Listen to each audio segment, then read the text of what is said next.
Imagine que você economiza durante anos para comprar o carro dos seus sonhos e quando finalmente consegue, descobre que nos Estados Unidos ele é completamente proibido.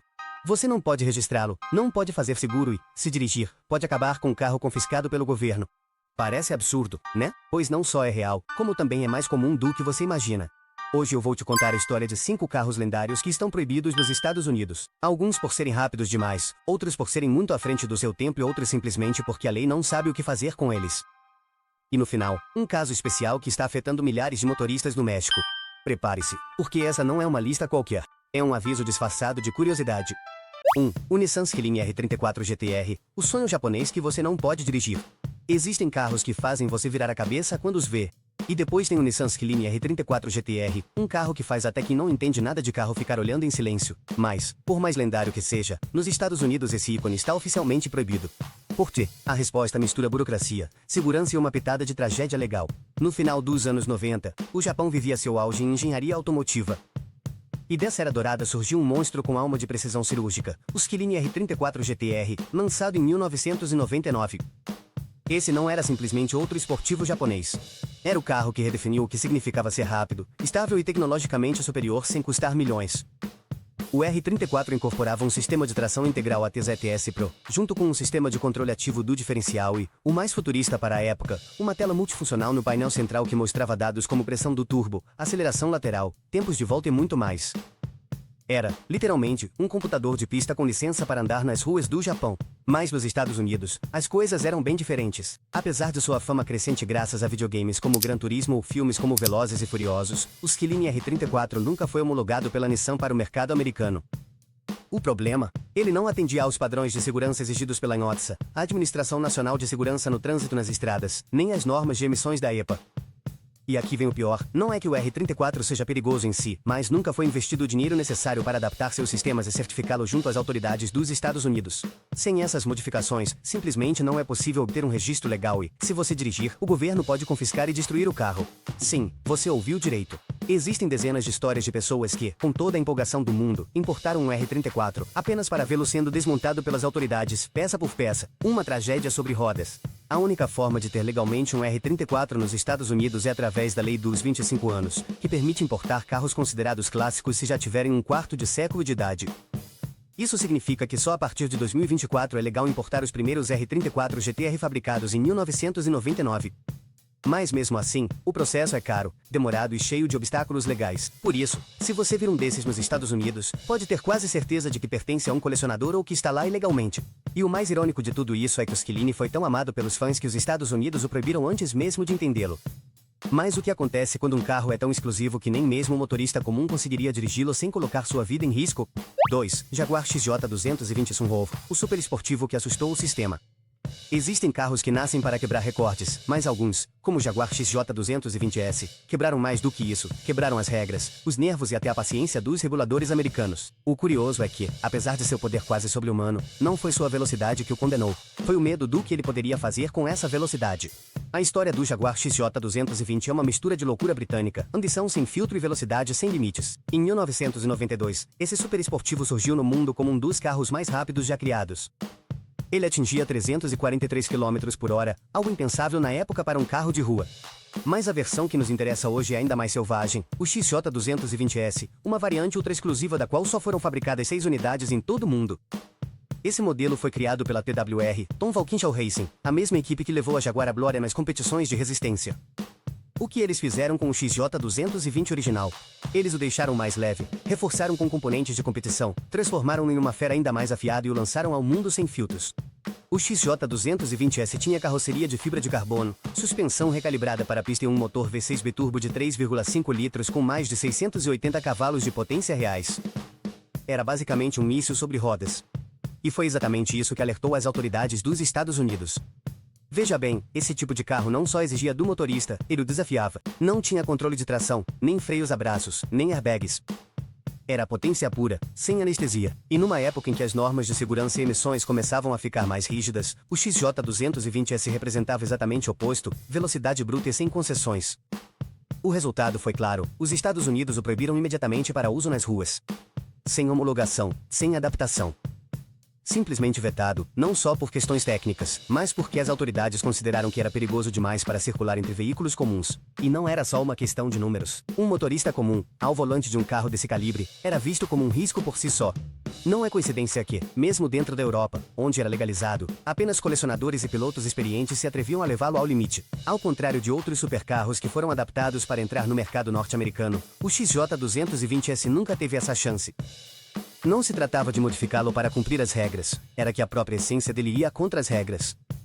E o mais curioso é isso, hoje em dia, se alguém quiser importar um desses 6 exemplares para os Estados Unidos, tem que fazer isso como uma peça de coleção, não apta para rodar nas ruas. Ou seja, você pode tê-lo, mas só para admirar. Nem uma voltinha no quarteirão, nem mesmo ao redor do seu bairro. Só olhar, como se fosse um jaguar enjaulado. E se esse carro foi proibido por ser selvagem demais, o próximo foi por ser minimalista demais. Um esportivo tão leve que a lei disse, isso é perigoso só de existir. 3. Lotus Elise Série 1, leve demais para as regras pesadas. Enquanto outros fabricantes se preocupavam com potência e luxo, a Lotus decidiu seguir outro caminho, fazer um carro tão leve, tão puro, que se tornasse uma extensão do corpo humano. Mas, nos Estados Unidos, isso foi visto como um problema. Em 1996, a Lotus lançou para o mundo um esportivo que ia contra todas as convenções, o Elise Série 1, um carro minúsculo, com linhas arredondadas, sem teto rígido, sem vidros elétricos e sem nenhum dos confortos que você tinha aprendido a associar aos esportivos. Mas aí estava o seu charme. O Elise era um retorno ao essencial, peso pluma, direção direta, carroceria minimalista. Seu nome vem de Elise Artioli, a neta do então presidente da Lotus, mas seu espírito era 100% engenharia radical. Esse esportivo britânico pesava apenas 725 quilos. Isso mesmo, como você ouviu. Isso é menos do que muitos carros compactos atuais. E mesmo tendo apenas um modesto motor de 1.8 litros e 118 cavalos de potência, numa pista ele podia humilhar carros com o triplo de potência, graças à sua agilidade extrema e ao centro de gravidade baixíssimo. O problema? Justamente isso, sua pureza. O Lotus Elise Série 1 foi proibido nos Estados Unidos por não cumprir várias normas de segurança. Para começar, não tinha airbags, mas também não possuía estrutura de absorção de impacto frontal nem lateral de acordo com os padrões da IOTSA. As portas dele não ofereciam proteção reforçada e, por não ter teto rígido nem janelas tradicionais, era considerado exposto demais para os passageiros. E isso é importante entender, não é que o Elise fosse um carro inseguro por mau design. Pelo contrário, a Lotus tinha otimizado cada grama do chassi para oferecer uma experiência quase como a de um kart de corrida. Mas essa filosofia era incompatível com a ideia de segurança passiva exigida pelos Estados Unidos. Ironicamente, enquanto na Europa ele era elogiado por sua resposta precisa e fidelidade ao estilo de condução puro, do outro lado do Atlântico era visto como um risco. E o pior, nem sequer permitiram uma homologação parcial. Não houve exceções, apenas proibição. Com o passar dos anos, a Lotus lançou versões posteriores do Elise mais adaptadas ao mercado norte-americano, como a Série 2, que conseguiu entrar graças a colaborações com a Toyota e melhorias nos sistemas de segurança. Mas a Série 1 ficou como um objeto de desejo proibido.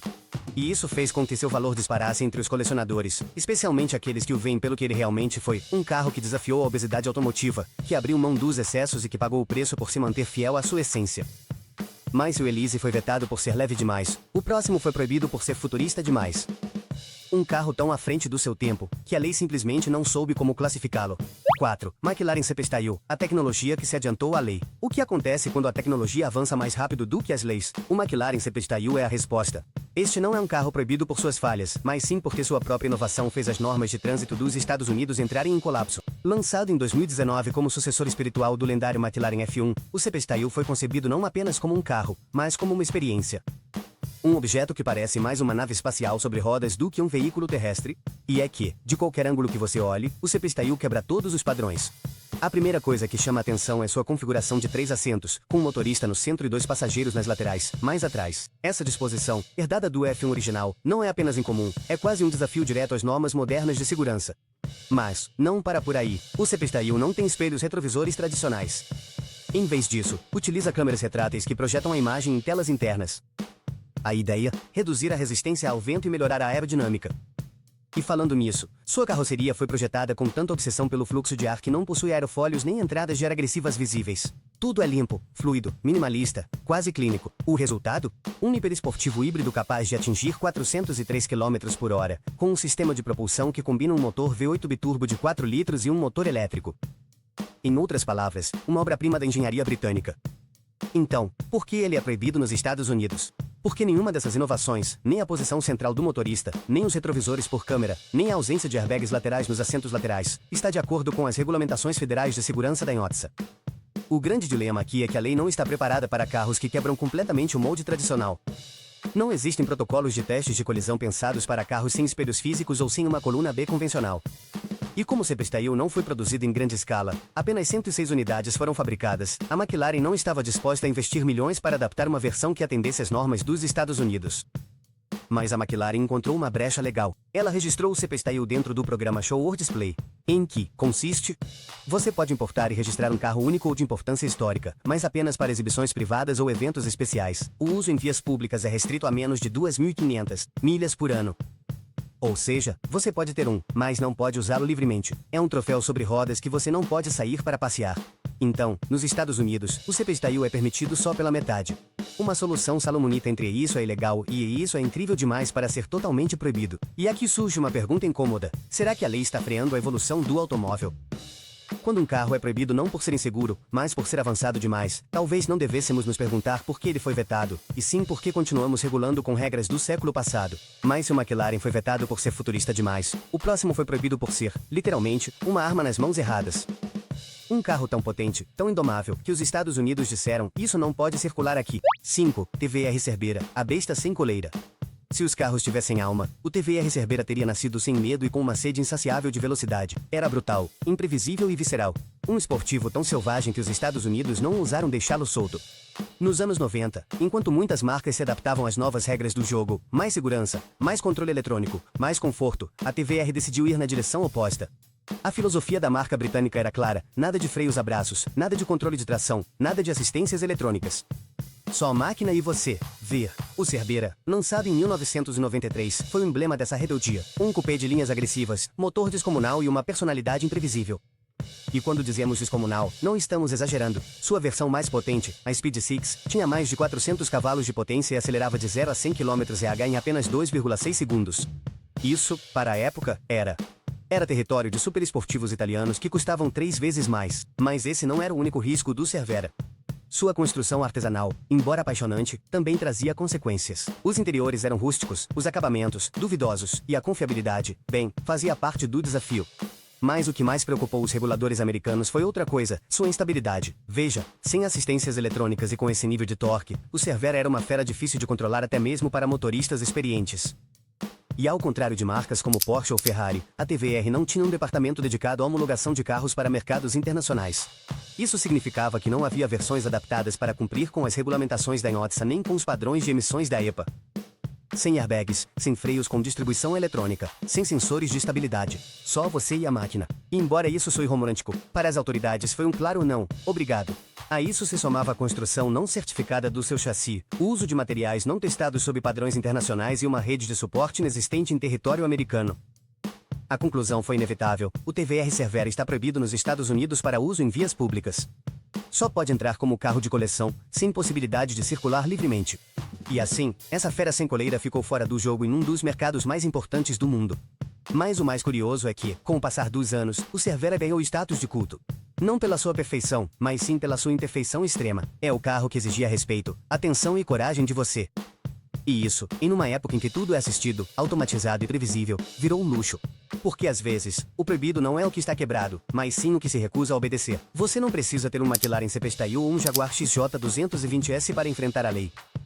Às vezes, basta cruzar a fronteira com um carro usado para ficar preso em um limbo legal que ninguém te explicou.